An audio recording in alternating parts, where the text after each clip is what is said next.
আমি যখন প্রত্যেকটা সেলে এরকম সিলেক্ট করব তখন দেখেন যে এই যে নেম বক্সের ভিতরে একটা করে নাম্বার ওঠে, এটা হলো সেলের নেম বক্সের নেম বলা হয়। আমি এই নেমটা আমি চেঞ্জ করতে পারবো। চেঞ্জ করে করতে পারবো বলতে আমি এখানে গ্রুপ গ্রুপ করে চেঞ্জ করতে পারবো। যেমন আমি এখানে পুরোটা আমি সিলেক্ট করলাম, একদম জানুয়ারি সহ পুরোটা সিলেক্ট করলাম। সিলেক্ট করার পরে এবার আমি এটার ভিতরে যে আমি এটাকে নাম চেঞ্জ করে দিতে পারবো, দিয়ে আমি এন্টার দিলাম। দেওয়ার পরে এখানে আমি ড্রপ ডাউনে আসার পর আমি যদি দেখি, আমি জানুয়ারিতে সিলেক্ট করি, এই যে কলামটা যেটা আমি সিলেক্ট করেছিলাম পুরোটা একসাথে সিলেক্ট হবে। একইভাবে আমি এখানে এটাকে নাম দিলাম ফেব্রুয়ারি, দিয়ে আমি এন্টার দিলাম। তো এটার আরেকটা কুইকেস্ট ওয়ে আছে, এটা হলো ম্যানুয়ালি আমি এখানে অ্যাড করছি। আমি যদি দ্রুত অ্যাড করতে চাই পুরোটা একসাথে আমি সিলেক্ট করব। সিলেক্ট করার পরে এই যে ফর্মুলাস ট্যাবের ভিতরে আমি যাব।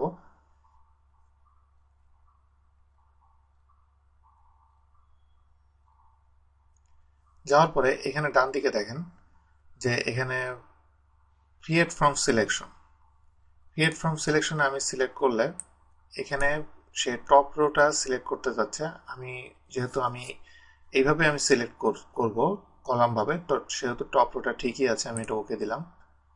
দেওয়ার পর আমি এবার যদি আমি এখানে ড্রপ ডাউনে যাই, দেখেন কি দেখাই, আমার প্রত্যেকটা মান্থের জন্য আলাদা আলাদাভাবে সে সিলেক্ট করে দিয়েছে। এটা আসলে কিভাবে আপনাকে হেল্প করবে, এটা নর্মালি, এটা খুবই ছোট একটা এক্সাম্পল, এটা নর্মালি অনেক কমপ্লেক্স আপনার ডাটার ক্ষেত্রে, ডাটা কমপ্লেক্স বলতে অনেক হিউজ ডাটা হলে সেক্ষেত্রে এটা আপনাকে অনেক হেল্প করবে।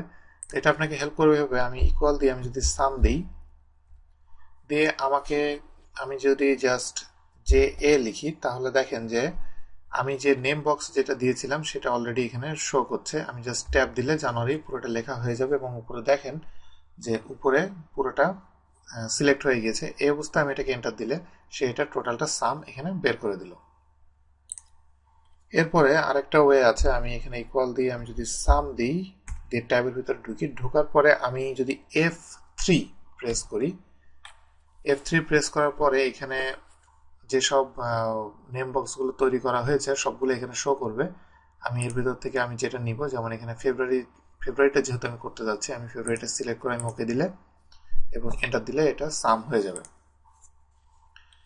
এবং আরেকভাবে আপনি এটা অ্যাড করতে পারেন, কিন্তু তার আগে আমি বলি, আপনি যদি এখানে অটোফিল সিস্টেম দেন, অটোফিল সিস্টেমে দিলে দেখেন এটা কিন্তু অ্যাকচুয়ালি হবে না। ইভেন আপনি অ্যাবসলিউট রেফারেন্স দিয়ে করতে চাইলেও সে ধরনের কোনো অপশন এখানে নাই। তো আরেক ধরনের ওয়ে আছে করার, আমি ইকুয়াল দিয়ে সাম দিয়ে ট্যাব দিলাম। দেওয়ার পরে এখানে দেখেন এই যে ফর্মুলাস ট্যাবের ভিতরে ইউজ ইন ফর্মুলার ভিতরে আমি ড্রপ ডাউনে গেলে, আমি যেহেতু এটা মার্চ মাসেরটা এটা ইউজ করতে চাই, MAR যেটা, সেটা আমি যদি দিয়ে এন্টার দিই, তাহলে কিন্তু এটা এইভাবে সাম করা যাবে। তবে আপনাকে এই যে আমি 3 রকম ওয়েতে দেখালাম, আমার জানা মতে এই 3 রকম ওয়েতে এটা করা যায়। আমার জানা মতে অ্যাটলিস্ট এক্সেল 2010 এছাড়া কোনোভাবে করা যায় না। তবে এটা আপনার টোটালি পার্সোনাল প্রেফারেন্স যে আপনি এইভাবে কাজ করতে চান কি চান না। তবে যাদের অনেক লং ডাটা হয় তাদের জন্য এটা অনেক হেল্পফুল দ্রুত কাজ করার জন্য।